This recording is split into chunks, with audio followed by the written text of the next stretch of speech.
ಪ್ರತಿಯೊಬ್ಬ ತಂದೆ ತಾಯಿಗೂ ನಮ್ಮ ಮಕ್ಕಳು ಆ ಥರ ಏನೋ ಆಗಬೇಕು, ಮಹಾಪುರುಷರಾಗಬೇಕು ಅನ್ನೋ ಕಲ್ಪನೆ ಇರುತ್ತೆ. ದೇಶಕ್ಕೆ ಒಳ್ಳೆ ಪ್ರಜೆಯಾಗಿದ್ದರಷ್ಟೇ ಸಾಕು ಅಂತ ನಾನು ಬಯಸ್ತೀನಿ. ಪ್ರಾತಃ ಕಾಲದಲ್ಲಿದ್ರೆ ದೇವತೆಗಳು ಓಡಾಡ್ತಿರ್ತಾರಂತೆ, ಆವಾಗ ನಾವು ಈ ತರ ಪಾರಾಯಣ ಮಾಡಿದ್ರೆ ಆಶೀರ್ವಾದ ಕೊಡ್ತಾರಂತೆ. ನಮಸ್ತ್ವನಂದಾಯ ಸಹಸ್ರಮೂರ್ತಯೇ ಸಹಸ್ರಪಾದಾಕ್ಷ ಶಿರೋರಭಾಹವೇ ಸಹಸ್ರನಾಮ್ನೇ ಪರಜಾಯ ಜಾಸ್ವದೇ ಸಹಸ್ರಕೋಟೆ ಕದಾರಣೆ ನಮಃ. ನಮಸ್ತುಳಸಿ ಕಲ್ಯಾಣಿ ನಮೋ ವಿಷ್ಣುಪ್ರಿಯೇ ಶುಭೆ ನಮೋ ಮೋಕ್ಷಪ್ರದೇ ದೇವೇ ನಮಃ ಸಂಪತ್ಪ್ರದಾಯಿನೇ. ಅಹಂ ವೈಶ್ವಾನರೋ ಭೂತ್ವಾ ಪ್ರಾಣಿನಾಂ ದೇಹಮಾಶ್ರಿತಃ ಪ್ರಾಣಾಪಾನ ಸಮಾಯುಕ್ತಃ ಪತಾಮ್ಯನ್ನಂ ಚತುರ್ವಿಧಂ. ಮನುಷ್ಯ ಹೇಗೆ ಬದುಕಬೇಕು ಅನ್ನೋದನ್ನ ತಿಳಿಸಿಕೊಡುವಂತ ಏಕಮಾತ್ರ ಗ್ರಂಥ ಭಗವದ್ಗೀತೆ. ಜ್ಞಾನ ಭಂಡಾರವೇ ಅದರಲ್ಲಿ ತುಂಬಿದೆ. ಬಿಡುವಿನ ಸಮಯದಲ್ಲಿದ್ದಾಗ ಆಟ ಆಡೋದು, ಮೊಬೈಲ್ ನೋಡೋದು, ಟಿವಿ ನೋಡೋದು ಅದನ್ನು ಇರಬೇಕು, ಬೇಡ ಅಂತಲ್ಲ. ಅದ್ರ ಜೊತೆಗೆ ನಿಮಗೆ ಏನು ಸಾಧನೆ ಮಾಡಬೇಕು ಅಂತಿದ್ದಾರೋ ಅದನ್ನು ನೀವು ಒಂದ್ಸತಿ ಪ್ರಯತ್ನ ಮಾಡಿ, ಅದನ್ನ ಮಾಡಿದ್ರೆ ನಿಮ್ಮ ಸಾಧಿಸಬಹುದು. ವಿಶೇಷ ಆಸಕ್ತಿ ವಹಿಸಿ ಭಗವದ್ಗೀತೆ ಹೇಳಿಕೊಟ್ಟಿದ್ದಾರೆ ಅವರು ಶಾಲೆ ಅಧ್ಯಾಪಕರು ರಾಕೇಶ್ ಅಣ್ಣ ಅಂತೇಳಿ. ಅವ್ರಿಗೆ ನಾನು ಆಜನ್ಮ ಪರ್ಯಂತ ಚಿರಋಣಿಯಾಗಿರ್ತೀನಿ. ವೀರ ಚಂದ್ರಹಾಸ ಅಂತೇಳಿ, ಅದರಲ್ಲೂ ಕೂಡ ಒಂದು ಸಣ್ಣ ಸಂದರ್ಭಕ್ಕೆ ಇವನು ಬಣ್ಣ ಹಚ್ಚಿದ್ದಾನೆ, ಯಕ್ಷಗಾನದ ವೇಷವನ್ನು ಹಚ್ಚಿದ್ದಾನೆ. ನಮ್ಮ ಶ್ರೀಮತಿಯವರಿಗೆ ನಾನು ಅನಂತ ಧನ್ಯವಾದಗಳನ್ನು ಹೇಳ್ತೀನಿ. ಅವರಿಂದಲೇ ಇದೆಲ್ಲವೂ ಸಾಧ್ಯ ಆಯಿತು ಅಂತ ಹೇಳ್ಬೋದು. ಬನ್ನಂಜೆ ಗೋವಿಂದಾಚಾರ್ಯರು ಅವರು ನನಗೆ ಎಲ್ಲದಕ್ಕೂ ಸ್ಫೂರ್ತಿ.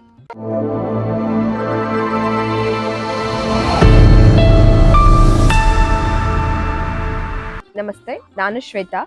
ನಾನು ಇಲ್ಲಿ ಬರೋದಕ್ಕೆ ಕಾರಣ ಏನು ಅಂತ ಅಂದ್ರೆ, ಈಗಿನ ಕಾಲದಲ್ಲಿ ಮಕ್ಕಳ ಬಗ್ಗೆ ಹೇಳ್ಬೇಕು ಅಂದ್ರೆ ಮೊಬೈಲು, ಟಿವಿ ಇದಕ್ಕೆ ಇನ್ವಾಲ್ವ್ ಜಾಸ್ತಿ ಇದ್ದಾರೆ. ಸೊ ಇವತ್ತು ನಾವು ಒಂದು ಸ್ಪೆಷಲ್ ವ್ಯಕ್ತಿನ ನಿಮಗೆ ನಾವು ಪರಿಚಯಿಸ್ಕೊಡ್ತಾ ಇದ್ದೀವಿ. ಮೊದಲಿಗೆ ಅವ್ರ ತಂದೆನ ನಿಮಗೆ ಪರಿಚಯ ಮಾಡ್ಕೊಡ್ತೀವಿ. ಇವರೇ ಆ ಸ್ಪೆಷಲ್ ವ್ಯಕ್ತಿ. ನಮಸ್ತೆ ಸರ್.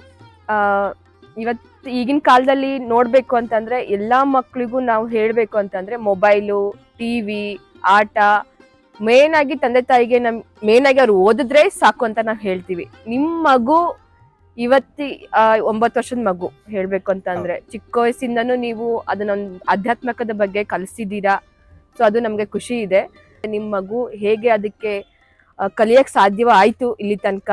ಅವ್ನ ಇಂಟ್ರೆಸ್ಟ್, ಯಾಕೆಂದ್ರೆ ಸ್ಪೆಷಲ್ ಆಗಿ ಹೇಳ್ಬೇಕು ಅಂದ್ರೆ ಮೊಬೈಲ್ ಈಗಿನ ಕಾಲದಲ್ಲಿ ಮೊಬೈಲ್ ಇಲ್ದೆ ಊಟ ಮಾಡಲ್ಲ, ಮೊಬೈಲ್ ಇಲ್ದೆ ಅವ್ರು ಸೈಲೆಂಟ್ ಆಗಿ ಕೂತ್ಕೊಳ್ಳೋದಂತೂ ತುಂಬಾ ಕಷ್ಟ ಹೇಳ್ಬೇಕು ಅಂತ ಅಂದ್ರೆ ಈಗಿನ ಜನರೇಷನ್ ಅಲ್ಲಿ. ಸೊ ಅದ್ರ ಬಗ್ಗೆ ನೀವೇನ್ ಹೇಳ್ತೀರಾ? ನಮಸ್ತೆ. ಈಗ ಇವರು ಹೇಳ್ದಂಗೆನೆ ಈ ಕಾಲದಲ್ಲಿ ಮಕ್ಕಳಿಗೆ ಮೊಬೈಲ್ ಮೇಲೆ ಭಾರಿ ಆಸಕ್ತಿ ಇರೋದು ಸಹಜವೇ. ಪ್ರತಿಯೊಬ್ಬರ ಮನೆಯಲ್ಲೂ ಏನು ಹೊಸ ವಿಷಯ ಅಲ್ಲ. ಟಿವಿ, ಮೊಬೈಲು ಈ ರೀತಿ ಅದರಲ್ಲಿ ಅವರು ತೊಡಗಿರ್ತಾರೆ. ಆದರೆ ನಮಗೆ ಮಾರ್ಗದರ್ಶಕರು ಅಂತ ನಾವು ಯಾರನ್ನಾದರೂ ತಗೊಂಡಿರ್ತೀವಲ್ಲ, ಅಂಥವರು ಮಾರ್ಗದರ್ಶನ ಮಾಡಿರ್ತಾರೆ. ಮಕ್ಕಳಿಗೆ ಹೀಗೆ ಮೊಬೈಲ್ ಕೊಡಬೇಡಿ, ಈ ರೀತಿ ಬೆಳೆಸಿ ಅಂತ ನಾವು ಎಷ್ಟೋ ಜನರದ್ದು ಭಾಷಣವನ್ನು ಕೇಳ್ತೀವಿ, ಕೇಳಿ ಅಲ್ಲೇ ಮರೆತು ಬಿಡ್ತೀವಿ. ಹಾಗೆ ಮಾಡಿದರೆ ಏನು ಪ್ರಯೋಜನ? ನಾವು ಆಸಕ್ತಿಯಿಂದ ಅವ್ರು ಹೇಳಿದ್ದನ್ನು ಕೇಳಿದ ಮೇಲೆ ಸ್ವಲ್ಪ ಆದರೂ ನಮ್ಮ ಜೀವನದಲ್ಲಿ ಅಳವಡಿಸ್ಕೊಳ್ಬೇಕು. ಹಾಗೆ ಅವನಿಗೆ ಪ್ರಾರಂಭದಿಂದಲೂ ನಾವು ಮೊಬೈಲ್ ಕೊಡ್ಲಿಲ್ಲ. ಟಿವಿ ನಮ್ಮ ಮನೇಲಿ ಇದೆ, ಆದ್ರೆ ನಾವು ತಿಂಗಳಿಗೆ ಒಂದ್ಸರಿ ಟಿವಿ ಆನೇ ಮಾಡೋದಿಲ್ಲ. ಹಾಗಾಗಿ ಅಷ್ಟೇ ಅಲ್ಲದೇನೆ ಪ್ರತಿಯೊಬ್ಬ ಭಾರತೀಯರು, ಹಿಂದೂಗಳು, ಯಾವುದೇ ಧರ್ಮದವರಾದರೂ ಸಹ ಅವರವರ ಧರ್ಮದ ಬಗ್ಗೆ ಅವರವರ ಆ ಮಕ್ಕಳಿಗೆ ತಿಳಿಸಿಕೊಡ್ಬೇಕು. ಈಗಿಂದಲೇ ಬಾಲ್ಯದಿಂದಲೇ ವಿದ್ಯೆಯ ಜೊತೆಗೆ ಸಂಸ್ಕಾರ ಕೊಟ್ರೇನೆ ಅದು ವಿದ್ಯೆಗೆ ಬೆಲೆ. ಬರೀ ವಿದ್ಯೆಯಿಂದ ಏನು ಸಾಧ್ಯ ಆಗೋದಿಲ್ಲ. ಹಾಗಾಗಿ ಅವನಿಗೆ ಬಾಲ್ಯದಿಂದಲೂ ನಾವು ವಿದ್ಯೆಯ ಜೊತೆಗೆ ನಮ್ಮ ಸನಾತನ ಧರ್ಮದ ಬಗ್ಗೆ ಪುರಾಣ ಗ್ರಂಥಗಳು, ಇತಿಹಾಸದ ಗ್ರಂಥಗಳು, ಮತ್ತು ನಮ್ಮ ದೇಶಕ್ಕಾಗಿ ಸ್ವಾತಂತ್ರ್ಯಕ್ಕಾಗಿ ಹೋರಾಡಿದವ್ರ ಬಗ್ಗೆ, ನಮ್ಮ ದೇಶದ ಆದರ್ಶ ಪುರುಷರ ಬಗ್ಗೆ ಅದನ್ನು ನಾವು ಅವನಿಗೆ ತಿಳಿ ಹೇಳ್ತಾ ಹೋಗಿದ್ವಿ. ಹಾಗಾಗಿ ಅವನಿಗೆ ಚಿಕ್ಕಂದಿನಿಂದಲೂ ಅಂಥದ್ರ ಬಗ್ಗೆ ಆಸಕ್ತಿ ಬಂದಿದೆ. ಈಗ ಭಗವಂತನ ದಯದಿಂದ 18 ಅಧ್ಯಾಯ ಭಗವದ್ಗೀತೆಯನ್ನು ಸಂಪೂರ್ಣ ಕಂಠಪಾಠ ಮಾಡಿದ್ದಾನೆ ಅನ್ನುವ ವಿಷಯ ಕೇಳಿ ಖುಷಿಪಟ್ಟು ನೀವು ನಮ್ಮನ್ನೆಲ್ಲಿ ಕರೆಸಿದ್ದೀರಾ. ಇದನ್ನು ನಮ್ಮ ಮಗ 18 ಅಧ್ಯಾಯ ಕಲ್ತಿದ್ದಾನೆ, ಭಗವದ್ಗೀತೆ ಕಲ್ತಿದ್ದಾನೆ, ಭಗವದ್ಗೀತೆ ಬರೆದಿದ್ದಾನೆ ಅಂತ ಅಲ್ಲಲ್ಲಿ ಹೇಳ್ಕೊಳ್ಳೋದಕ್ಕಿಂತನೂ ಆದರೆ ಇದನ್ನ ಬಹಳಷ್ಟು ಕಡೆ ಇದನ್ನ ನಾವು ಹೇಳ್ಕೊಂಡ್ರೆ ಮಕ್ಕಳಿಗೆ ಇದು ಸಾಧ್ಯ ಆಗತ್ತೆ ಹೌದು ಹೌದು ಅಂತ ಬೇರೆ ಮಕ್ಕಳಿಗೂ ಇದು ಪ್ರೇರೇಪಣೆ ಆಗಲಿ ಅಂತ ನಾನು ಬಯಸ್ತೀನಿ. ಅದು ಒಳ್ಳೇದೇ ಸರ್. ಆಕ್ಚುಲಿ ತುಂಬಾ ಒಳ್ಳೇದು. ಈಗಿನ ಕಾಲದಲ್ಲಿ ಮಕ್ಕಳಿಗೆ ಹೇಳ್ಬೇಕು ಕೂರ್ಸ್ಕೋದೇ ತುಂಬಾ ಕಷ್ಟ ಆಗುತ್ತೆ ನಮಗೆ. ಅಂಥದ್ರಲ್ಲಿ ನಿಮ್ಮ ಮಗುಗೆ ನೀವು ಚಿಕ್ಕಂದಿಂದ ಇಲ್ಲಿ ತನಕ ಹೇಳ್ಕೊಡೋದು ತುಂಬಾ ಖುಷಿ ಆಯ್ತು. ಸೊ ನೀವೇನ್ ಮಾಡ್ಕೊಂಡಿದ್ದೀರಾ? ನಾನು ಅವಿದ್ಯಾವಂತ, ಸ್ವಲ್ಪ ಓದಿದ್ದೀನಿ, 4ನೇ ಕ್ಲಾಸ್ ಓದಿದ್ದೀನಿ. ಆದರೆ ಒಂದು ಸಣ್ಣ ಟೀ ಅಂಗಡಿ ಇಟ್ಕೊಂಡಿದ್ದೀನಿ ಈಗ. ಹಾ. ಮೊದಲೆಲ್ಲ ಹೋಟ್ಲಲ್ಲಿ ಅಲ್ಲಿ ಇಲ್ಲಿ ಕೆಲಸ ಮಾಡಿಕೊಂಡು ಅಡುಗೆ ಕೆಲಸ ಮಾಡ್ಕೊಂಡೆಲ್ಲ ಇದ್ವಿ. ಈಗ ಒಂದು ಸಣ್ಣ ಟೀ ಅಂಗಡಿ ಮಾಡ್ಕೊಂಡಿದ್ದೀನಿ. ಅದೇ ನಮ್ಮ ಜೀವನ, ಒಂದೇ ಓಕೆ ಕೆಲಸ. ಸರ್, ಹೇಗೆ ಅದಕ್ಕೂ ಮತ್ತೆ ನೀವು ಈ ಅಧ್ಯಾತ್ಮದ ಬಗ್ಗೆ ನಿಮ್ಮ ಮಗಂಗೆ ಹೇಳ್ಕೊಡೋದಕ್ಕೂ ಟೈಮ್ ನಿಮ್ಗೆ ಸಾಕಾಗುತ್ತಾ ಹೇಗೆ? ಯಾಕೆಂದ್ರೆ ನೀವು ಅಲ್ಲಿ ಟಿವಿ ಅಂಗಡಿನೂ ನೋಡ್ಕೋಬೇಕು, ಈ ಕಡೆ ಮನೇನ ನಡೆಸ್ಕೋಬೇಕು, ಈ ಕಡೆ ಮಗುದು ನೋಡ್ಕೋಬೇಕು. ಹೌದು ಸರ್, ಇದರಲ್ಲಿ ನಿಮ್ಮ ಶ್ರೀಮತಿಯವರ ಪಾತ್ರ ಎಷ್ಟಿದೆ? ಇದರಲ್ಲಿ ನಮ್ಮ ಶ್ರೀಮತಿಯವರ ಪಾತ್ರ ಬಹಳಷ್ಟಿದೆ. ಏನಂದರೆ ಅವರು ಬೆಳಿಗ್ಗೆಯಿಂದ ಸಂಜೆ ತನಕನೂ ಬೇಕರಿಯಲ್ಲಿ, ಟೀ ಅಂಗಡಿಯಲ್ಲಿ ಕೆಲಸ ಮಾಡ್ತಾರೆ. ಅವನನ್ನು ಅಲ್ಲಲ್ಲಿ ಎಲ್ಲೆಲ್ಲಿ ಆಧ್ಯಾತ್ಮಿಕ ವಿಚಾರ ಇರುತ್ತೆ, ದೇವಸ್ಥಾನಗಳ ವಿಚಾರ, ಎಲ್ಲೆಲ್ಲಿ ದೇಶಭಕ್ತಿಯ ವಿಚಾರವನ್ನು ಹೇಳಿಕೊಡ್ತಾರೋ ಅಂತಲ್ಲಿಗೆ ಕರ್ಕೊಂಡು ಹೋಗೋದಕ್ಕೆ ತುಂಬ ಸಹಕಾರ ಆಗಿದೆ. ಅವರು ನಮ್ಮ ಬೇಕರಿಯಲ್ಲಿ ಕೆಲಸ ಮಾಡಿ ಅವನನ್ನು ನನ್ನ ಜವಾಬ್ದಾರಿಗೆ ಬಿಟ್ಟಿರೋದ್ರಿಂದಾಗಿ. ಮೊದಲನೇದಾಗಿ ಪ್ರಾರಂಭದಲ್ಲಿ ಹೋಮ್ವರ್ಕ್ ಅವಳೇ ಮಾಡಿಸ್ತಿದ್ರು.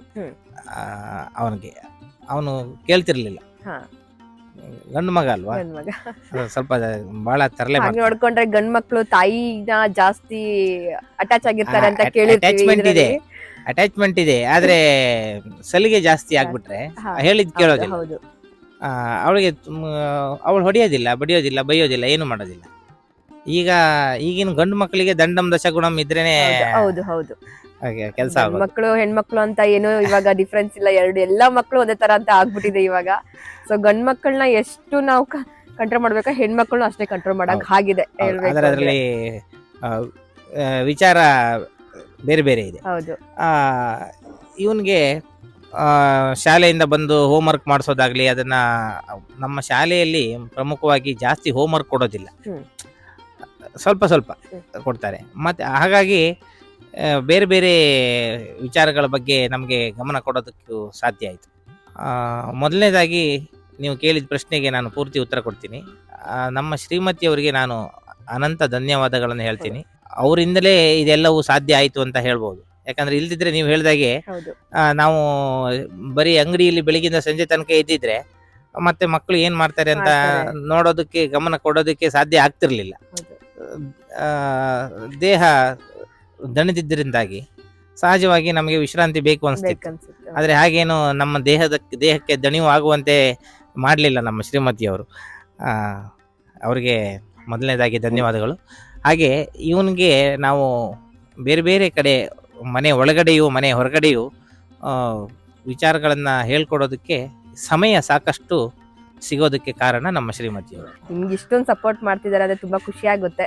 ಈಗ ಕೆಲವೊಂದ್ ಕಡೆ ದೇವಸ್ಥಾನದಲ್ಲಿ ಫಂಕ್ಷನ್ಗಳೇನಾದ್ರು ಮಾಡಿದಾಗಲಿ, ಬೇರೆ ಊರುಗಳಲ್ಲಾಗ್ಲಿ, ನಮ್ಮ ಜಿಲ್ಲೆ ಬಿಟ್ಟು ಬೇರೆ ಜಿಲ್ಲೆಗಳಿಗೆ ಆ ಥರ ಏನಾದರೂ ಇದ್ರೆ ನಿಮ್ಮ ಮಗನ ನೀವು ಕರ್ಕೊಂಡು ಹೋಗಿ ಅಲ್ಲೆಲ್ಲ ಶ್ಲೋಕಗಳಾಗ್ಲಿ, ಪದ್ಯಗಳದಾಗ್ಲಿ? ಬಹಳ ದೂರ ನಾವೇನು ಪ್ರಯಾಣ ಮಾಡಲಿಲ್ಲ. ಈ ತರ ವಿಚಾರಗಳನ್ನೇ ತಿಳ್ಕೊಳ್ಳೋದಕ್ಕೆ ಬಹಳ ದೂರ ನಾವು ಹೋಗಲಿಲ್ಲ. ಕೆಲವೆಲ್ಲ ದೇವಸ್ಥಾನಗಳಿಗೆಲ್ಲ ನಾವು ಹೋಗಿದ್ದೀವಿ, ಕೇರಳದಕ್ಕೂ ಹೋಗಿದ್ದೀವಿ, ತಮಿಳ್ನಾಡಿಗೆ ಹೋಗಿದ್ದೀವಿ, ಈ ತರ ಇದೆ. ಆದರೆ ಈ ವಿಚಾರಗಳನ್ನೇ, ಆಧ್ಯಾತ್ಮಿಕ ವಿಚಾರವಾಗಲಿ, ಈ ವಿಷಯಗಳನ್ನು ತಿಳ್ಕೊಳ್ಳಿಕ್ಕೋಸ್ಕರ ನಾವೆಲ್ಲೂ ದೂರ ಹೋಗಲಿಲ್ಲ. ಮುಖ್ಯವಾಗಿ ನಮಗೆ ರಾಷ್ಟ್ರೀಯ ಸ್ವಯಂ ಸೇವಕ ಸಂಘ RSS, ಅದನ್ನು ಅವನು 5 ವರ್ಷ ಆದಾಗಿಂದಲೂ, ಅವನಿಗೆ 5 ವರ್ಷ ತುಂಬದಾಗಿಂದಲೂ ಅವನಿಗೆ ನಾನು ಪ್ರತಿನಿತ್ಯ ಶಾಖೆಗೆ ನಾನು ಕರ್ಕೊಂಡು ಹೋಗ್ತಿದ್ದೆ. ಅಲ್ಲಿ ವ್ಯಕ್ತಿ ನಿರ್ಮಾಣ, ರಾಷ್ಟ್ರ ಪ್ರೇಮ, ಇದ್ರ ಬಗ್ಗೆ ಸಂಘ ಕಲಿಸಿಕೊಡುತ್ತೆ. ದೇಶಭಕ್ತಿಯನ್ನು ಕಲಿಸಿಕೊಡುತ್ತೆ. ಯಾರನ್ನು ದ್ವೇಷ ಮಾಡೋದಕ್ಕೆ ಸಂಘ ಕಲಿಸಿಕೊಡೋದಿಲ್ಲ. ನಮ್ಮ ಧರ್ಮವನ್ನು ನಾವು ಪ್ರೀತಿಸ್ಲಿಕ್ಕೆ ಸಂಘ ಕಲಿಸಿಕೊಡುತ್ತೆ. ನಮಗೆ ಪ್ರಾರಂಭದಿಂದಲೂ ನಮ್ಮ ಧರ್ಮದ ಮೇಲೆ ನಮಗೆ ಅಭಿಮಾನ ಇರೋದ್ರಿಂದಾಗಿ ಅದು ನಮಗೆ ಬಹಳಷ್ಟು ನಮ್ಮ ಚಿಂತನೆ ಭದ್ರತೆ ಆಯಿತು. ನನಗೆ ಮೊದಲಿನಿಂದಲೂ ಈ ನಮ್ಮ ಧರ್ಮದ ಬಗ್ಗೆ, ನಮ್ಮ ಧರ್ಮದ ಬಗ್ಗೆ ಮತ್ತು ಧರ್ಮ ಗ್ರಂಥಗಳ ಬಗ್ಗೆ ಅದರಲ್ಲಿರೋ ವಿಚಾರಗಳ ಬಗ್ಗೆ ಆಸಕ್ತಿ ಹೆಚ್ಚು. ಅದಕ್ಕೆ ಕಾರಣ ನಾವು ಅವ್ರ ಶಿಷ್ಯಂದರು ಅಂತ ಹೇಳ್ಕೊಳ್ಳಿಕ್ಕೆ ಏನೋ ಅಂತ ಅರ್ಹತೆ ಇಲ್ಲ ನಮಗೆ. ಈ ಏಕಲವ್ಯನನ್ನು ನಾವು ಉದಾಹರಣೆ ತಗೊಂಡು ಹೇಳುವಂಗಿಲ್ಲ. ಅದಕ್ಕಿಂತಲೂ ಇರಲಿ, ಅವ್ರು ನಮ್ಮ ಗುರುಗಳು ಅಂತ ಒಂದು ಮಾತಲ್ಲಿ ಹೇಳ್ಬೋದು. ಬನ್ನಂಜೆ ಗೋವಿಂದಾಚಾರ್ಯರು, ಓ, ಅವರು ನನಗೆ ಎಲ್ಲದಕ್ಕೂ ಸ್ಫೂರ್ತಿ. ಕೆಲವೊಂದು ವಿಚಾರನ ನಾನು ಅವ್ರು ಹೇಳಿದ್ದನ್ನ ಸ್ವಲ್ಪ ಮಟ್ಟಿಗೆ ಪೂರ್ತಿ ಈ ಕಿವಿಲಿ ಕೇಳಿ ಈ ಕಿವಿಲಿ ಬಿಡ್ಲಿಲ್ಲ. ಸ್ವಲ್ಪ ಅವರ ಬಗ್ಗೆ ನಮ್ಗೆ ವಿವರಿಸಿದ್ರೆ ನಮಗೂ ಖುಷಿ ಅವರು ಆಗುತ್ತೆ. ನಿಜವಾಗಿಯೂ ಎರಡು ನಮ್ಮ ದೇಶದ ಜ್ಞಾನಪೀಠ ಪ್ರಶಸ್ತಿ ತಗೊಳ್ಳುವ ಅರ್ಹತೆ ಇದ್ದಂತ ವ್ಯಕ್ತಿಯೊಬ್ರು. ನಮ್ಮ ದೇಶದಲ್ಲಿ ನಿಜವಾದ ಜ್ಞಾನಿಗಳನ್ನ ಗುರುತಿಸೋದು ಸರ್ಕಾರಕ್ಕೆ ಸ್ವಲ್ಪ ಕಷ್ಟ ಆಗುತ್ತೆ. ಹಾಗಾಗಿ ಅವ್ರಿಗೇನು ಅದ್ರ ಬಗ್ಗೆ ಏನು ಇದಿಲ್ಲ. ಅವ್ರಿಗೆ ಪದ್ಮಶ್ರೀ ಪ್ರಶಸ್ತಿ ಬಂದಿದೆ, ಅದನ್ನ ಅವ್ರು ತಗೊಳ್ಳಿಕ್ಕೆ ಹೋಗ್ಲಿ. ಅವರಿಗೆ ಪ್ರಶಸ್ತಿ ಹಿಂದಿಲ್ಲ. ಅವರು ಒಂದು ರೀತಿ ಅವಧೂತರಂತಲೇ ಹೇಳ್ಬೋದು. ಆದರೆ ಅವರು ಪದ್ಮಪತ್ರದ ನಿದರ್ಶನದಂತೆ ಅವರು ಎಲ್ಲದರ ಜೊತೆಗಿದ್ದು ಯಾವುದನ್ನು ಅಂಟಿಸ್ಕೊಳ್ಳದೆ ಇದ್ದಂತಹ ಮಹಾಪುರುಷರು, ಅಗಾಧ ಜ್ಞಾನ ಭಂಡಾರ ಅವರು. ಅವ್ರ ಬಗ್ಗೆ ಎಲ್ಲ 1-2 ನಿಮಿಷಕ್ಕೆಲ್ಲ ಹೇಳಿ ಮುಗಿಸುವಂತ ವಿಚಾರವೇ ಅಲ್ಲ. ಮತ್ತೆ ಹೆಚ್ಚಿಗೆ ಅವ್ರ ಬಗ್ಗೆ ಹೇಳುವ ಯೋಗ್ಯತೆಯೂ ನನಗಿಲ್ಲ. ಹಾಗಾಗಿ ನನಗೆ ಪ್ರೇರಣೆ. ಅವರಿಂದಾಗಿ ನಾನು ಧರ್ಮನಿಷ್ಠೆಯಿಂದ ಬದುಕ್ತಾ ಇದ್ದೀನಿ ಅಂತ ಹೇಳ್ಕೊಳ್ಳೋದಕ್ಕೆ ನಾನು ಬಹಳ ಸಂತೋಷ ಪಡ್ತೀನಿ. ಆ ನಂತರ ನನಗೆ ಯಾವ ರೀತಿಯ ಶಿಕ್ಷಣ ಮಗನಿಗೆ ಕೊಡಬೇಕು ಅಂತ ಮನಸ್ಸಲ್ಲಿ ಇತ್ತು, ಅಂತಹದ್ದೇ ಒಂದು ಶಿಕ್ಷಣ ಸಂಸ್ಥೆ ದೇವ್ರ ದಯದಿಂದ, ಅದೇನೋ ಹೇಳ್ತಾರಲ್ಲ, ಏನನ್ನಾದರೂ ಗಾಢವಾಗಿ ಬಯಸಿದ್ರೆ ಅದು ಅದು ಯಾವುದೋ ಒಂದು ರೀತಿಯಲ್ಲಿ ಸಿಕ್ಕೇ ಅಂತ. ಹಾಗಾಗಿ ನಮ್ಮ ಸ್ನೇಹಿತರೊಬ್ಬರು ವಿಶ್ವನಾಥ್ ಅಂತ, ಅವ್ರ ಕಡೆಯಿಂದ ನನಗೆ ಪೂರ್ಣ ಪ್ರಮತಿ ಶಾಲೆ ಪರಿಚಯ ಆಯಿತು. ಅದಕ್ಕಿಂತ ಮೊದಲು ಇವನು ಯಾವುದು ಕಿಂಡರ್ ಗಾರ್ಟನ್ಗೂ ಇಲ್ಲಿ ಒಂದು ಒಳ್ಳೆ ಶಾಲೆಗೆ ಹೋಗ್ತಿದ್ದ, ಸುಜಯ್ ಮಾಂಟೆಸರಿ ಅಂತೇಳಿ, ಇಲ್ಲೇ ಚೆನ್ನಮ್ಮನಕೆರೆಯಲ್ಲಿದೆ. ಅಲ್ಲಿಯೂ ಬಹಳ ಒಳ್ಳೆ ಶಿಕ್ಷಣ. ಆ ನಂತರ ನಾವು 1ನೇ ತರಗತಿಯಿಂದ ಇದಕ್ಕೆ ಪೂರ್ಣ ಪ್ರಮತಿ ಶಾಲೆಗೆ ಹೋದ. ಅಲ್ಲಿ ನನ್ನ ಮನಸ್ಸಲ್ಲಿ ಯಾವ ರೀತಿ ಶಿಕ್ಷಣ ಮಕ್ಕಳಿಗೆ ನಿಜವಾದ ಶಿಕ್ಷಣ ಕೊಡ್ಬೇಕಂತ ನನಗೆ ಕಲ್ಪನೆ ಇತ್ತು, ಅದೇ ರೀತಿಯ ಶಿಕ್ಷಣವನ್ನು ಕೊಡ್ತಾರೆ.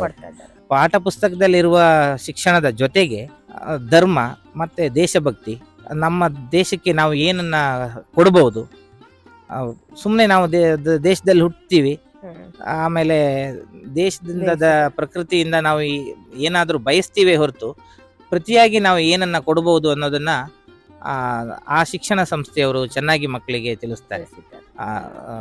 ಹಾಗಾಗಿ ನನಗೆ ಪೂರ್ಣ ಪ್ರಮತಿ ಶಾಲೆಗೆ, ಆ ಶಾಲೆಯಿಂದಲೇ ನಾವು ಹೀಗೆಲ್ಲ ನಿಮ್ಮ ಮುಂದೆ ಕೂತು ಮಾತಾಡುವಷ್ಟು ಯೋಗ್ಯತೆ ನಾವು ಪಡ್ಕೊಂಡಿದ್ದೀವಿ ಅಂತ ಹೇಳೋದಕ್ಕೆ ನಾನು ಇಷ್ಟಪಡ್ತೀನಿ. ನಿಮ್ಮ ಮಗುನ ನಮಗೆ ಪರಿಚಯ ಮಾಡಿಕೊಡಿ. ಸೊ ಆ ಮಗು ಏನ್ ಹೇಳುತ್ತೆ ಅನ್ನೋದನ್ನ ನಾವು ಕೇಳಕ್ಕೆ ಕಾತುರದಿಂದ ಕೂರ್ತಿದ್ದೀವಿ.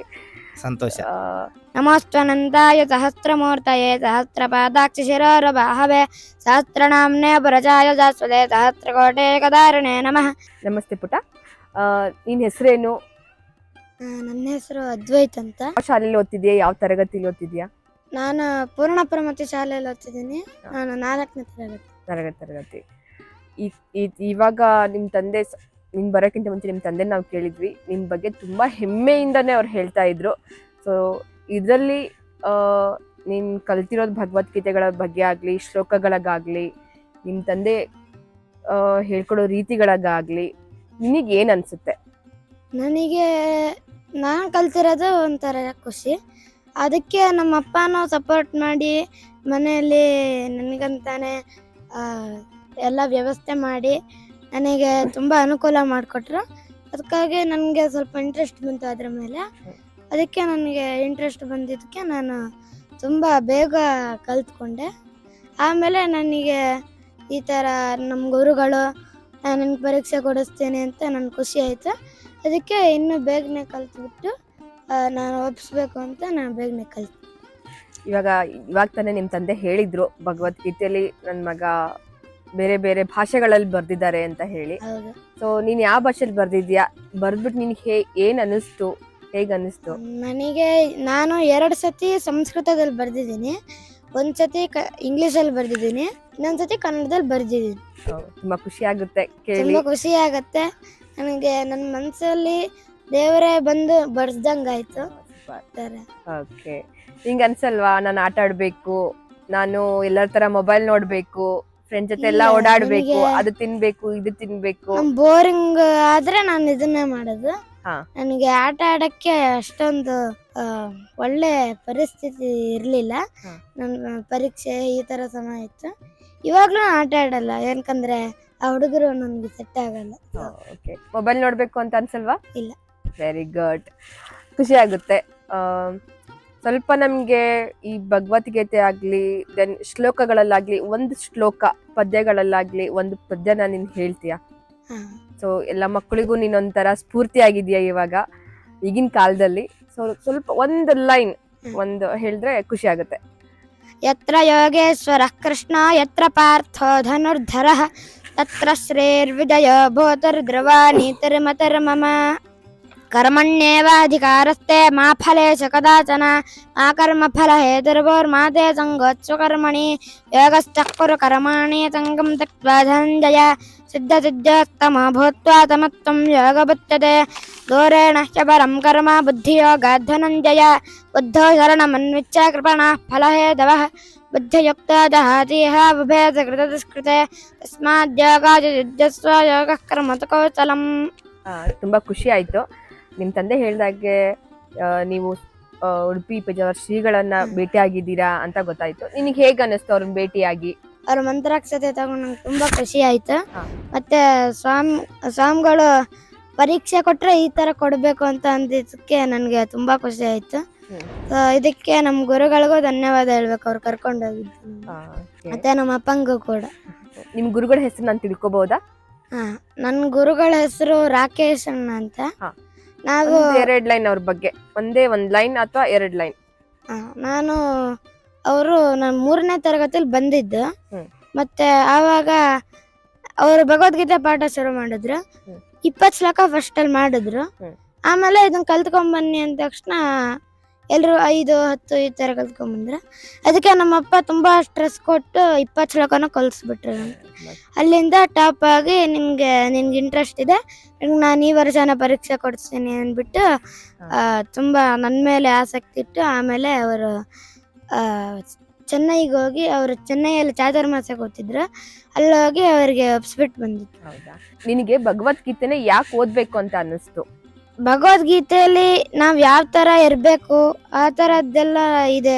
ಅದನ್ನ ಓದಿದ್ರೆ ಒಂದ್ಸತಿ ನಮ್ಗೆ ಖುಷಿ ಆಗ್ಬಿಡುತ್ತೆ. ಆ ತರ ಅರ್ಥ ಇನ್ನೂ ಕಲೀಲಿಲ್ಲ, ಕಲಿಬೇಕು. ಸರಿ, ಈಗಿನ ಮಕ್ಕಳದಲ್ಲಿ ಭಗವದ್ಗೀತೆ ಬಗ್ಗೆ ಹೇಳ್ಬೇಕು ಅಂತಂದ್ರೆ ನೀವೇನ್ ಹೇಳ್ತೀರಾ? ಅದ್ರಲ್ಲಿ ನಾವು ಈಗಿನ ಮಕ್ಕಳಾಗ್ಲಿ ನಾವಾಗ್ಲಿ ಏನ್ ಕಲಿಬೇಕು? ಭಗವದ್ಗೀತೆಗಿಂತ ಉತ್ತಮವಾದ ಸಂದೇಶ ನಮ್ಮ ಹಿಂದೂ ಧರ್ಮದಲ್ಲಿ ಮತ್ತೊಂದಿಲ್ಲ. ಬೇಕಾದಷ್ಟು ಒಳ್ಳೊಳ್ಳೆ ಗ್ರಂಥಗಳು ನಮ್ಮ ಧರ್ಮದಲ್ಲಿ ಇದ್ದಾವೆ.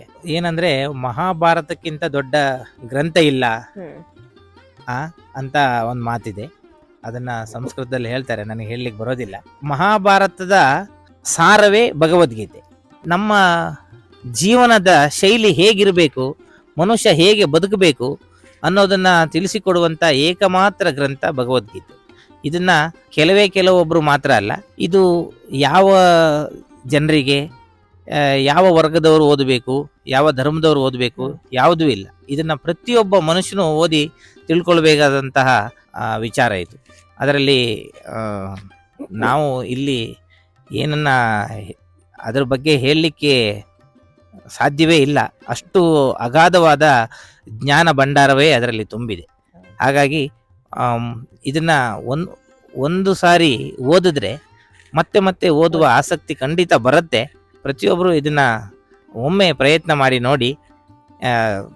ಅದು ತುಂಬ ಕಷ್ಟಕರವಾದಂಥದ್ದೇನಲ್ಲ, ಪ್ರಯತ್ನ ಮಾಡಿದ್ರೆ ಖಂಡಿತವಾಗ್ಲೂ.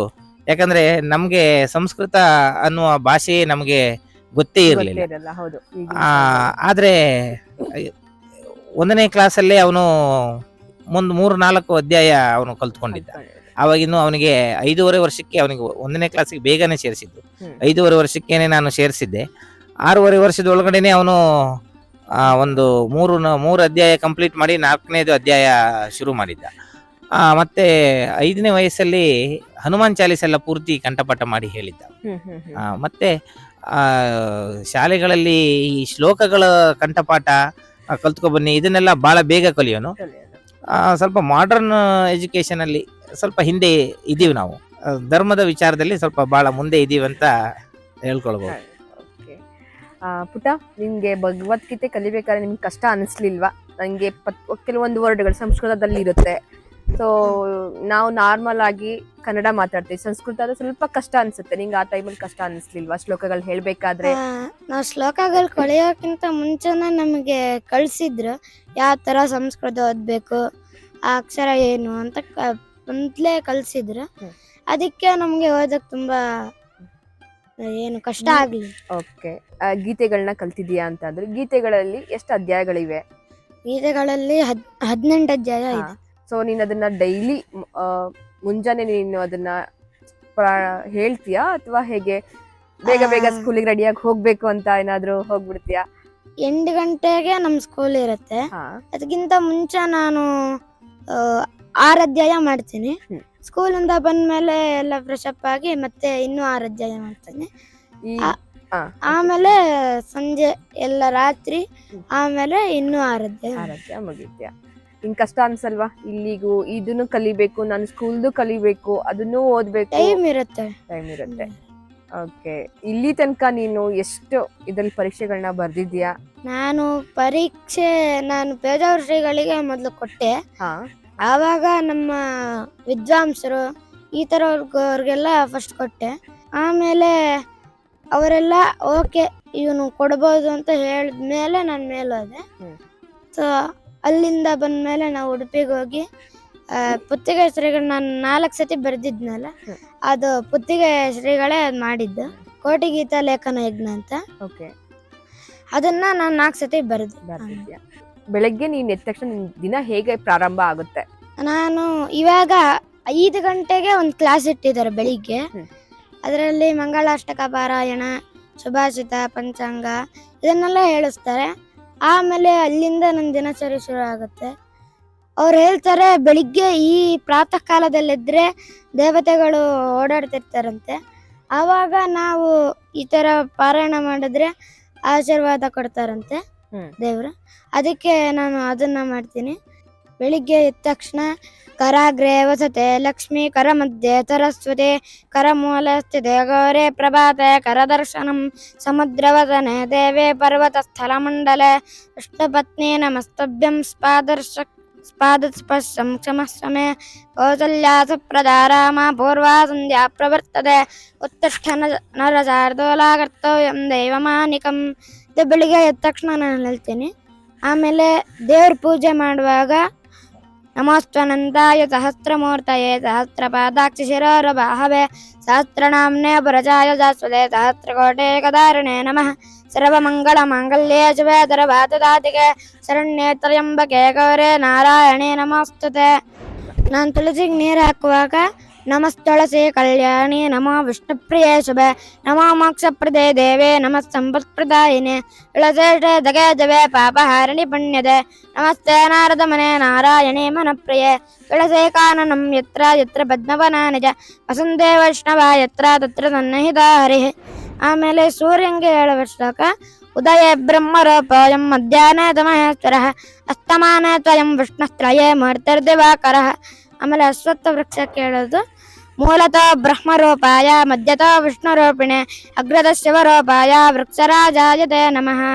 ಬಂದ್ಮೇಲೆ ಊಟ ಮಾಡುವಾಗ ಅಹಂ ವೈಶ್ವಾನರೋ ಭೂತ್ವಾ ಪ್ರಾಣಿನಾಂ ದೇಹಮಾಶ್ರಿತಃ ಪ್ರಾಣಾಪಾನ ಸಮಾಯುಕ್ತಃ ಪತಾಮ್ಯನ್ನಂ ಚತುರ್ವಿಧಂ. ಮತ್ತೆ ಊಟ ಮಾಡಿ ಕೈ ತೊಳಿವಾಗ ಅದನ್ನ ಕಣ್ಣಿಗೆ ಮುಡಿಸ್ಕೊಳ್ಳೋದು ಈ ಥರ. ಶರ್ಯಾತಿಂಜತ ಕನ್ಯಾಂ ಚ ಜವನಂ ಚಂದ್ರಮಷ್ಟಿನ ಬೋಧನಾಂ ಚ ಸ್ಮರೆ ನಿತ್ಯಂ ತಸ್ಯ ಚಕ್ಷುರ್ನ ನಶ್ಯತೆ. ಆಮೇಲೆ ಮಲ್ಕೊಳ್ಳುವಾಗ ರಾಮಂ ಸ್ಕಂದಂ ಹನುಮಂತಂ ವೈನತೇಜಂ ಮೃಗಾಧರಂ ಶಯನೇನ ಸ್ಮರೆ ನಿತ್ಯಂ ದುಸ್ವಪ್ನಂ ದಸ್ಯ ನಶ್ಯತೆ. ಅಲ್ಲಿಂದ ನಾನು ಬೆಳಿಗ್ಗೆ 10 ಶ್ಲೋಕ ಬರೆದು ಬಿಡ್ತೇನೆ. ಅದಾದ್ಮೇಲೆ ಕ್ಲಾಸ್ ಆದ್ಮೇಲೆ ನನ್ನ ಸ್ನಾನ ಆದ್ಮೇಲೆ ನಂದು 6 ಅಧ್ಯಾಯ ಪಾರಾಯಣ ಆಗುತ್ತೆ. ಆಮೇಲೆ ದೇವ್ರ ಪೂಜೆ ಮಾಡಿ ಅಷ್ಟೊತ್ತಿಗೆ 7:30 ಆಗಿರುತ್ತೆ. ಇದನ್ನೆಲ್ಲ ಮಾಡಿ ಆಮೇಲೆ ಅಲ್ಲಿ ಇನ್ನೂ ನಂದು ರಾಮಾಯಣ ಓದ್ಕೊತೀನಿ ನಮ್ಮ ಫ್ರೀ ಟೈಮಲ್ಲೆಲ್ಲ. ಆಮೇಲೆ 8 ಗಂಟೆ ಆಗತ್ತೆ. ಆಮೇಲೆ ನಾನು ಶಾಲೆಗೆ ಹೋಗ್ತೀನಿ. 4:15 ಬಿಡ್ತಾರೆ. 5 ಗಂಟೆ ಆಗತ್ತೆ ಮನೆಗೆ ಬರೋದು. ಹ್ಮ್. ಫ್ರೆಶ್ ಅಪ್ ಆಗಿ 5 ಕಾಲಿಗೆ ನನ್ನ ಮತ್ತೆ ದಿನಚರಿ ಶುರು ಆಗುತ್ತೆ. ಮತ್ತೆ ಇನ್ನೂ 6 ಅಧ್ಯಾಯ ಓದ್ಕೊಂಡು ಓಕೆ. ನಂದು ಶಾಲೆದು ಹೋಮ್ವರ್ಕ್ ಬರೆದು ಇನ್ನೂ ಏನಾದ್ರು ಇದ್ದರೆ ಅದನ್ನು ಮುಗಿಸ್ಕೊಂಡು ಆಮೇಲೆ ಮತ್ತೆ ರಾತ್ರಿ ಸ್ನಾನಕ್ಕೆ ಹೋಗ್ತೀನಿ. ಸ್ನಾನಕ್ಕೆ ಹೋಗಿ ಮತ್ತೆ ಬಂದು ಇನ್ನೂ 6 ಅಧ್ಯಾಯ ಪಾರಾಯಣ ಮಾಡ್ತೀನಿ. ಆಮೇಲೆ ಊಟ ಮಾಡಿ ಹಲ್ಲುಜ್ಜಿ ನಾನು 9 ಗಂಟೆಗೆಲ್ಲ ಮಲ್ದು. ಸರ್, ಭಗವದ್ಗೀತೆನ ಶ್ಲೋಕಗಳನ್ನ ಎಲ್ಲಾನು ನೀವು ಅಷ್ಟೇ ಕಲಿಸಿದ್ರ? ಮಹಾಪುರುಷರು ಯಾವ್ದಾದ್ರು ಇದಾರ? ಭಗವದ್ಗೀತೆ ಕಲಿಸ್ಲಿಕ್ಕೆ ಪ್ರಾರಂಭ ಮಾಡಿದ್ದು ಶಾಲೆಯವರು. ಹ. ಪ್ರಾರಂಭದಿಂದ ಭಗವದ್ಗೀತೆ ಬಗ್ಗೆ ನನಗೇನೂ ಸ್ವಲ್ಪವೂ ಕೂಡ ಅದರ ಬಗ್ಗೆ ಜ್ಞಾನ ಇರಲಿಲ್ಲ. ಪ್ರಾರಂಭದಿಂದಲೂ ಶಾಲೆಯವರೇ ಕಲಿಸಿದ್ದು. ಪ್ರತಿದಿನ ಒಂದೊಂದು ಶ್ಲೋಕ ಕಲಿಬೇಕು ಅಂತ ಅವರ ನಿಗದಿ. ಅದು ಪ್ರತಿದಿನವೂ ಒಂದೊಂದು ಶ್ಲೋಕದ ಥರವೇ ಅವನು ಕಲಿತ ಅವ್ರು ಹೇಳಿದ್ರು ಇದ್ರ ಪ್ರಕಾರ. ಮತ್ತೆ ಸ್ವಲ್ಪ ಕಷ್ಟ ಅನಿಸಿದ್ರೆ ಯೂಟ್ಯೂಬಲ್ಲಿ ನೋಡಿ ಕಲ್ತಿದ್ದಾನೆ. ಹಾಗೆ ಕಲಿತಾ ಕಲಿತಾ ಭಗವದ್ಗೀತೆ ಅವ್ರು ಎಷ್ಟು ಕಲಿಬೇಕು ಅಂತ ಹೇಳ್ತಾರೋ ಅದನ್ನ ಆ ಸಮಯಕ್ಕೆ ಸರಿಯಾಗಿ ಒಪ್ಪಿಸ್ತಾ ಇದ್ನಲ್ವಾ. ಶಾಲೆಯ ಅಧ್ಯಾಪಕರಿಗೆ ಆಸಕ್ತಿ ಬಂತು, ಇವನಿಗೆ ಇದ್ರ ಬಗ್ಗೆ ಆಸಕ್ತಿ ಇದೆ ಅಂತ. ಇದು ಬಹಳ ಮುಖ್ಯವಾದ ವಿಚಾರ. ನೀನು ಇಂಥ ಕೆಲಸ ಮಾಡು, ಇದು ಮಾಡು, ಅದು ಮಾಡು ಅನ್ನೋದಕ್ಕಿಂತಲೂ ಮಕ್ಕಳಿಗೆ ಯಾವ ವಿಷಯದ ಮೇಲೆ ಆಸಕ್ತಿ ಇದೆಯೋ ಅದನ್ನು ಗುರುತಿಸಿ ಅದನ್ನೇ ಪ್ರೋತ್ಸಾಹಿಸೋದು ಬಹಳ ಒಳ್ಳೆಯದು ಅಂತ ನನ್ನ ಅಭಿಪ್ರಾಯ. ಹಾಗೆ ಇವನಲ್ಲಿ ಭಗವದ್ಗೀತೆಯನ್ನು ಕಲಿಯುವ ಸಾಮರ್ಥ್ಯ ಸ್ವಲ್ಪ ಹೆಚ್ಚೇ ಇದೆ ಅಂತ ಅವರು ತಿಳ್ಕೊಂಡು ಬಹಳ ಆಸಕ್ತಿ ತಗೊಂಡು ನಮ್ಮ ಶಾಲೆಯಲ್ಲಿ ಮಕ್ಕಳ ಬಗ್ಗೆ ಅಧ್ಯಾಪಕರಿಗೆ ಎಲ್ರಿಗೂ ಬಹಳ ಪ್ರೀತಿ. ನಾನೇ ಅವ್ರಿಗೆ ಹೇಳ್ತೀನಿ, ನೀವೇನು ತರಲೆ ಮಾಡ್ತಾರೆ ತಲೆ ಕೆಡಿಸ್ಕೊಳ್ಬೇಡಿ, ನೀವು ಪೆಟ್ಟುಕೊಡಿ ಅಂತ ಹೇಳ್ತೀನಿ. ಆದರೆ ಅವರು ಹಾಗೆ ನನಗೇ ಹೇಳ್ತಾರೆ, ಅವರು ಮನೇಲಿ ಹೊಡಿಬೇಡಿ ನೀವು ಅಂತ ಅವ್ರು ನನಗೇ ಬುದ್ಧಿ ಹೇಳ್ತಾರೆ. ಶಾಲೆಯವರು ತುಂಬ ಪ್ರೀತಿಯಿಂದ ಅವನಿಗೆ ಭಗವದ್ಗೀತೆಯನ್ನು ವಿಶೇಷ ಆಸಕ್ತಿ ವಹಿಸಿ ಭಗವದ್ಗೀತೆ ಹೇಳಿಕೊಟ್ಟಿದ್ದಾರೆ ಅವರು ಶಾಲೆ ಅಧ್ಯಾಪಕರು ರಾಕೇಶ್ ಅಣ್ಣ ಅಂತೇಳಿ. ಮೊದಲು ಕೂಡ ಭೀಮಸೇನ್ ಅಣ್ಣ ಅಂತ ಒಬ್ರು ಇದ್ದಾರೆ, ಅವರು ಇವನಿಗೆ ಪ್ರಾರಂಭ ಮಾಡಿರೋದು ಆ ಬೇಸು. ಮತ್ತು ಬಾಲಚಂದ್ರ ಅಣ್ಣ ಅಂತ ಅವರು ಕೂಡ ಕಲಿಸಿದ್ದಾರೆ. ಹಾಗೆ ಜಯತೀರ್ಥ ಅಣ್ಣ ಅಂತ ಇವರೆಲ್ಲರೂ ಭಗವದ್ಗೀತೆಯನ್ನು ಕಲಿಸಿದ್ದಾರೆ. ಆದರೆ ವಿಶೇಷ ಆಸಕ್ತಿ ವಹಿಸಿ ಅವನಿಗೆ ಕಲಿಸಿಕೊಟ್ಟು ಅವನನ್ನು ಈ ಮಟ್ಟಕ್ಕೆ ಭಗವದ್ಗೀತೆಯಲ್ಲಿ ಬೆಳೆಯುವಂತೆ ಸಹಾಯ ಮಾಡಿದವರು ರಾಕೇಶ್ ಮಿರ್ಜಿ ಅಂತ ಅವ್ರ ಹೆಸರು. ಅವ್ರಿಗೆ ನಾನು ಆಜನ್ಮ ಪರ್ಯಂತ ಚಿರಋಣಿಯಾಗಿರ್ತೀನಿ. ಸರ್, ಬರೀ ಭಗವದ್ಗೀತೆ ಶ್ಲೋಕಗಳ ಮೇಲೆ ಗೀತೆಗಳು ಇದು ಬಿಟ್ಟು ಬೇರೆ ಯಾವುದೆಲ್ಲ ಅವನಿಗೆ ಆಸಕ್ತಿ ಇದೆ? ಅವನಿಗೆ ಆಸಕ್ತಿ ಕ್ರಿಕೆಟ್ ಆಡೋದ್ರಲ್ಲಿ ಆಸಕ್ತಿ ಜಾಸ್ತಿ. ಆದರೆ ನಾವು ಬರೀ ಯಾವುದೋ ಒಂದು ವಿಚಾರ ಮಾತ್ರ ಅವನಿಗೆ ಹೇಳ್ಕೊಡ್ಲಿಲ್ಲ. ಅವನಿಗೆ ಮೊದಲೇ ಹೇಳ್ದಂಗೆ ಆಟ ಆಡಲಿಕ್ಕೆ ವಾರ ವಾರ ನಮ್ಮದು ಸಾಂಘಿಕ್ ಅಂತ ನಡೀತದೆ, ಅಲ್ಲಿ ಕರ್ಕೊಂಡು ಹೋಗ್ತೀನಿ ಗ್ರೌಂಡ್ಗೆ, ಅಲ್ಲಿ ಆಟ ಆಡ್ತಾನೆ. ಜೊತೆಯಲ್ಲಿ ಅವನಿಗೆ ಯಕ್ಷಗಾನ ಕಲಿಸ್ತಾ ಇದ್ದಾರೆ ಒಬ್ಬರು ಸಂಸ್ಕೃತ ವಿದ್ವಾಂಸರು, ಅವರು ಕೂಡ ರವಿ ಶೆಗಡೆ ಅಂತೇಳಿ. ಅವರು ಇಲ್ಲೇ ಪದ್ಮನಾಭ ನಗರದಲ್ಲಿ ಅವನಿಗೆ ಯಕ್ಷಗಾನ ಹೇಳಿಕೊಡ್ತಾ ಇದ್ದಾರೆ. ಒಂದು ಪ್ರದರ್ಶನ ಕೂಡ ಅವನು ಕೊಟ್ಟಿದ್ದಾನೆ ಯಕ್ಷಗಾನದಲ್ಲಿ. ಆನಂತರ ಅವ್ರ ಕಡೆಯಿಂದನೇ ಒಂದು ಕನ್ನಡ ಚಲನಚಿತ್ರ ವೀರ ಚಂದ್ರಹಾಸ ಅಂತೇಳಿ, ಅದರಲ್ಲೂ ಕೂಡ ಒಂದು ಸಣ್ಣ ಸಂದರ್ಭಕ್ಕೆ ಇವನು ಬಣ್ಣ ಹಚ್ಚಿದ್ದಾನೆ, ಯಕ್ಷಗಾನದ ವೇಷವನ್ನು ಹಚ್ಚಿದ್ದಾನೆ. ಆ ನಂತರ ಅದಕ್ಕಿಂತ ಮೊದಲು ಪ್ರತಿದಿನ ಕರಾಟೆಗೆ ಹೋಗ್ತಿದ್ದ. ಅದರಲ್ಲಿ ಪ್ರಾರಂಭದಲ್ಲಿ ಎಲ್ಲರಿಗೂ ವೈಟ್ ಬೆಲ್ಟ್ ಅಂತ ಇರುತ್ತೆ, ಆನಂತರ ಯೆಲ್ಲೋ, ಬ್ಲೂ ಬೆಲ್ಟು ಇದನ್ನೆಲ್ಲ ತಗೊಂಡಿದ್ದಾನೆ. ಅದರಲ್ಲೂ ಒಂದೆರಡು ವರ್ಷ ಮೇಲೆ ಅದಕ್ಕೆ ಹೋಗಿದ್ದ. ಆ ನಂತರ ಈ ಕರೋನಾ ಬಂದಾದ್ಮೇಲೆ ಸ್ವಲ್ಪ ಎಲ್ಲ ಅಧ್ವಾನ ಆಗಿತ್ತು. ಜೊತೆಯಲ್ಲಿ ವೆಸ್ಟರ್ನ್ ಡ್ಯಾನ್ಸ್ ಕ್ಲಾಸ್ಗೂ ಅವನಿಗೆ ಕಲಿಸಿದ್ದೀನಿ ನಾನು. ಒಂದಷ್ಟು ಸ್ವಿಮ್ಮಿಂಗು ಎಲ್ಲ ಇದರಲ್ಲೂ ಇಟ್ಟಿದ್ದೀವಿ. ಬರೀ ಒಂದೇ ಮನೆಯಲ್ಲೇ ಯಾವತ್ತೂ ಕೂರಿಸ್ಕೊಂಡೇ ಇಲ್ಲ. ಪ್ರತಿದಿನ ಯಾವ್ಯಾವುದು ಪ್ರವಚನಗಳಿಗೆ ಕರ್ಕೊಂಡು ಹೋಗೋದು, ದೇವಸ್ಥಾನಕ್ಕೆ ಕರ್ಕೊಂಡು ಹೋಗೋದು, ದೇಶದ ವಿಚಾರವಾಗಿ, ಧರ್ಮದ ವಿಚಾರವಾಗಿ ಯಾರಾದರೂ ಭಾಷಣ ಮಾಡೋರಿದ್ರೆ ಅಲ್ಲಿ ಕರ್ಕೊಂಡು ಹೋಗೋದು, ಪುಸ್ತಕ ಬಿಡುಗಡೆ ಕಾರ್ಯಕ್ರಮ ಕರ್ಕೊಂಡು ಹೋಗೋದು, ದೊಡ್ಡ ದೊಡ್ಡ ಗಣ್ಯರು ಯಾರಾದರೂ ಬಂದರೆ ಅವ್ರನ್ನ ಭೇಟಿ ಮಾಡಿಸೋದು, ಇಂಥದ್ದೆಲ್ಲ ನಾನು ಬಹಳ ವಿಶೇಷವಾದಂತಹ ವ್ಯಕ್ತಿಗಳನ್ನೆಲ್ಲರನ್ನೂ ಅವನ್ನ ಹೆಚ್ಚು ಕಡಿಮೆ ಭೇಟಿ ಮಾಡಿಸಿದ್ದೀನಿ. ಪುಟ, ಇದೆಲ್ಲ ನಿನಗೆ ಕಲಿಯಕ್ಕೆ ಈ ತರ ಸ್ಫೂರ್ತಿ ಯಾರಾಗಿದ್ದಾರೆ ನಿನ್ನ ಲೈಫಲ್ಲಿ? ಪ್ರಾಚೀನ ಕಾಲದಲ್ಲಿರೋರು ಶಿವಾಜಿ ಮಹಾರಾಜ್, ಮತ್ತೆ ಸ್ವಾಮಿ ವಿವೇಕಾನಂದರವರು, ವೀರ ಸಾವರ್ಕರ್ ಅವರು, ಸುಭಾಷ್ ಚಂದ್ರ ಬೋಸ್, ಈಗ ಇರೋರು ಯೋಗಿ ಆದಿತ್ಯನಾಥ್ ಜಿ, ತೇಜಸ್ವಿ ಸೂರ್ಯ, ಪ್ರತಾಪ್ ಸಿಂಹ ಅಂತ. ಸರ್, ಎಲ್ಲಾ ತಂದೆ ತಾಯಿ ಆಸೆ ಪ್ರಕಾರ ನಾನು ಕೇಳ್ತಿದ್ದೀನಿ, ನಿಮ್ಮ ಮಗು ಏನ್ ಆಗ್ಬೇಕು ಅಂತ ನಿಮ್ಗೆ ಆಸೆ ಇದೆ? ಏನಾಗಬೇಕು ಅಂತ ನಾವು ಮುಂದೆ. ಆಸೆ ಪಟ್ಟಂಗೆಲ್ಲ ನಮ್ಮ ಮಕ್ಕಳು ಆಗೋಂಗಿದ್ರೆ ದೇಶದಲ್ಲಿ ಕಷ್ಟವೇ ಇರಲಿಲ್ಲ. ಪ್ರತಿಯೊಬ್ಬ ತಂದೆ ತಾಯಿಗೂ ನಮ್ಮ ಮಕ್ಕಳು ಆ ಥರ ಏನೋ ಆಗಬೇಕು, ಮಹಾಪುರುಷರಾಗಬೇಕು ಅನ್ನೋ ಕಲ್ಪನೆ ಇರುತ್ತೆ. ಆ ನಿಟ್ಟಿನಲ್ಲಿ ಅವರ ಪ್ರೋತ್ಸಾಹ ಸಹಕಾರ ಸ್ವಲ್ಪ ಕಡಿಮೆ ಇರುತ್ತೇನೋ ಅಂತ ನಾನು ಅಂದ್ಕೊತೀನಿ. ಇರುತ್ತೆ, ಪ್ರತಿಯೊಬ್ಬರು ಮಾಡ್ತಾರೆ, ಆದರೆ ದೈವ ಪ್ರೇರಣೆ ಬೇಕಲ್ವಾ. ಬೇಕು. ಹಾಗಾಗಿ ನನ್ನ ಮಗ ನಾನು ಬಯಸೋದು ದೇಶಕ್ಕೆ ಒಳ್ಳೆ ಪ್ರಜೆ ಆಗಿದ್ದರಷ್ಟೇ ಸಾಕು ಅಂತ ನಾನು ಬಯಸ್ತೀನಿ.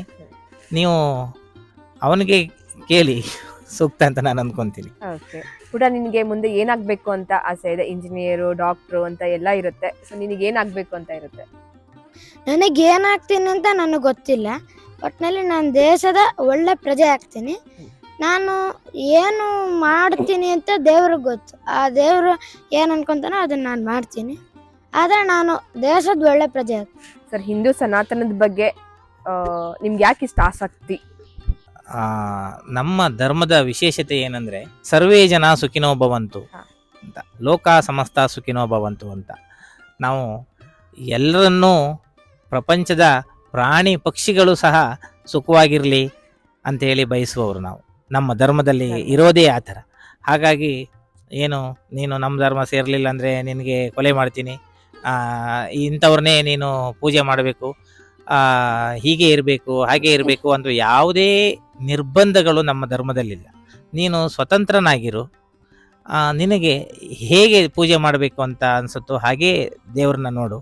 ನೀನು ಹೇಗೆ ದೇವ್ರನ್ನ ನೋಡ್ತೀಯೋ ಹಾಗೆ ನಿನಗೆ ದೇವರು ಕಾಣಿಸ್ತಾನೆ ಅನ್ನೋದು ನಮ್ಮ ಧರ್ಮದ ವೈಶಿಷ್ಟ್ಯ. ದೇವರೇ ಇಲ್ಲ ಅಂತ ಅನ್ನೋರಿಗೆ ಇಲ್ಲ, ದೇವರು ಇದ್ದಾನೆ ಅಂತ ಅಂದ್ಕೊಳ್ಳೋರಿಗೆ ಖಂಡಿತ ಗೊತ್ತಾಗತ್ತೆ ದೇವರು ಇದ್ದಾನೆ ಇಲ್ವೋ ಅಂತ.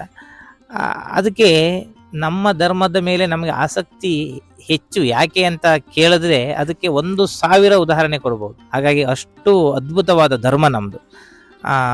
ಧರ್ಮ ಅಂದರೆ, ನನ್ನ ಪ್ರಕಾರ ಧರ್ಮ ಅಂದರೆ ಹಿಂದೂ ಧರ್ಮ ಒಂದೇ, ಸನಾತನ ಧರ್ಮ. ಬೇರೆ ಬೇರೆ ಮತಗಳು ಈಗ ಹುಟ್ಟುಕೊಂಡಿದ್ದಾವೆ ಅರ್ವಾಚೀನವಾಗಿ. ಪ್ರಾಚೀನವಾಗಿ ಇದ್ದಂತಹದ್ದು ಧರ್ಮ ಒಂದೇ, ಅದು ಹಿಂದೂ ಧರ್ಮ. ನಾವು ಆ ಧರ್ಮದಲ್ಲಿ ಹುಟ್ಟಿದ್ದೀವಿ. ಅದಕ್ಕೆ ನಾವು ಯಾವುದೋ ಪುಣ್ಯ ಮಾಡಿ ಈ ಧರ್ಮದಲ್ಲಿ ಹುಟ್ಟಿದ್ದೀವಿ.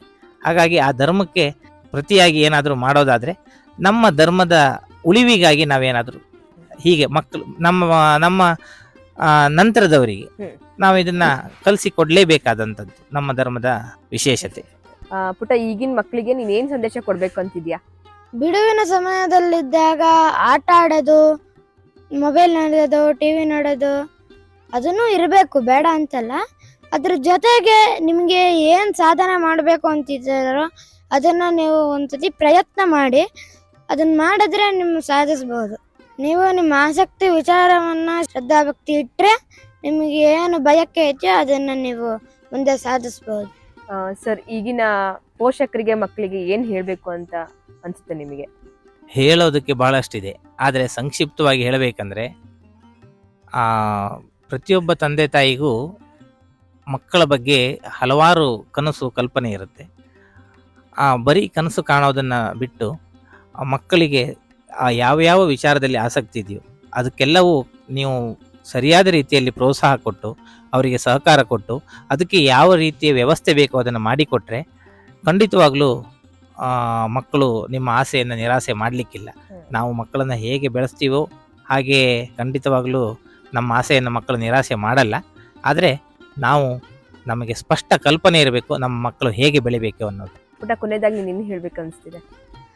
ನಾನು ಎಲ್ಲರಿಗೂ ಒಳ್ಳೇದಾಗ್ಲಿ ಅಂತ ದೇವರಲ್ಲಿ ಪ್ರಾರ್ಥನೆ ಮಾಡ್ತೀನಿ. ಸ್ವಸ್ತಿ ಪ್ರಜಾಭ್ಯ ಪರಿಪಾಲಯಂತಾಂ ನ್ಯಾಯೇನ ಮಾರ್ಗೇಣ ಮಹಿಷ ಗೋಬ್ರಾಹ್ಮಣೇಭ್ಯ ಶುಭಮಸ್ತು ನಿತ್ಯಂ ಲೋಕಾ ಸಮಸ್ತಾ ಸುಖಿನೋ ಭವಂತು.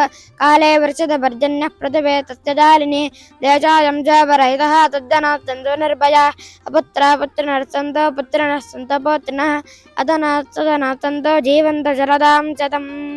ನನ್ನ ಸಣ್ಣ ಸಾಧನೆಯನ್ನು ಗುರುತಿಸಿ ಇಲ್ಲಿ ನನ್ನ ಸಂದರ್ಶನ ಮಾಡಿದ್ದವರಿಗೆ ಹೃದಯಪೂರ್ವಕ ಧನ್ಯವಾದಗಳು. ಸರ್, ಇಲ್ಲಿ ತನಕ ಸಮಯ ಕೊಟ್ಟು ನಮಗೋಸ್ಕರ ನಿಮ್ಮೆಲ್ಲ ಕೆಲಸಗಳನ್ನ ಬದಿಗಿಟ್ಟು ನೀವು ಅದ್ವೈತ್ ಅವರು ಇಲ್ಲಿ ತನಕ ಬಂದು ನಮ್ಮ ಸಂದರ್ಶನೆಗೆ ನಮಗೆ ಪ್ರೋತ್ಸಾಹಿಸಿ ಕೂತು ಮಾತಾಡಿದ್ದೀರಾ, ಅದಕ್ಕೆ ಹೃದಯಪೂರ್ವಕ ಧನ್ಯವಾದಗಳು. ನಿಮಗೂ ವೀಕ್ಷಕರಿಗೂ ಎಲ್ಲರಿಗೂ ಧನ್ಯವಾದಗಳು.